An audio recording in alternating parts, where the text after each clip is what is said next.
As a ஹியூமன்ஸா நம்ம எவ்வளவு develop ஆயிட்டோம்ல. நம்ம நிறைய விஷயங்கள்ல டெவலப் ஆயிருக்கோம் தான், நான் இல்லனே சொல்லல. பட் அஸ் அ ஹியூமன்ஸா நம்ம பேசிக் குவாலிட்டிஸ் அண்ட் காமன் சென்ஸ்லாம் எங்க போச்சு? ஒரு 1 வீக் முன்னாடி ஒரு 17 18 வயசு இருக்கக்கூடிய 4 பசங்க ஒன்னா சேர்ந்து நார்த் இந்தியால இருந்து தமிழ்நாட்டுக்கு பொழைக்க வந்த ஒருத்தரை கத்தியால சரம் வாரியா தாக்கி அதை பெருமமயிரா இன்ஸ்டால ரீல்ஸா எடுத்து அப்லோட் பண்ணிருக்கானுங்க. இப்ப ரீசெண்டா ஒரு 15 வயசு பையன் இன்ஸ்டால நிறைய பேத்துக்கு விபூதி அடிச்சு ஒரு காரே வாங்கியிருக்கான். இவனுங்கள மாதிரி ஆளுங்க கிட்ட ஹியூமன்ஸோட பேசிக் குவாலிட்டிஸ்லாம் போயிருச்சுன்னா நமக்கு பேசிக் சென்ஸே போயிருச்சு. சோசியல் மீடியால கத்திய கையில வச்சுட்டு வீடியோ போடுறவனை ரிப்போர்ட் பண்ணாம அவனுக்கு அட்டென்ஷன் கொடுத்தீங்கன்னா அவன் இப்படிதான் பண்ணுவான்.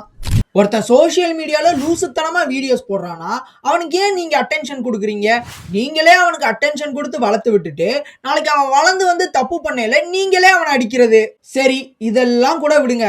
இந்த பையனுக்கு என்ன தெரியும்? இவனை நம்பி 1 ரூபா கொடுக்கலாமா? நீங்க என்னன்னா அவ்வளோ காசு கொடுத்து வச்சிருக்கீங்க, உங்களை என்னன்னு சொல்றது?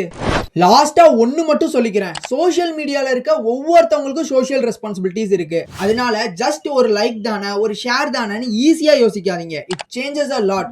So be responsible.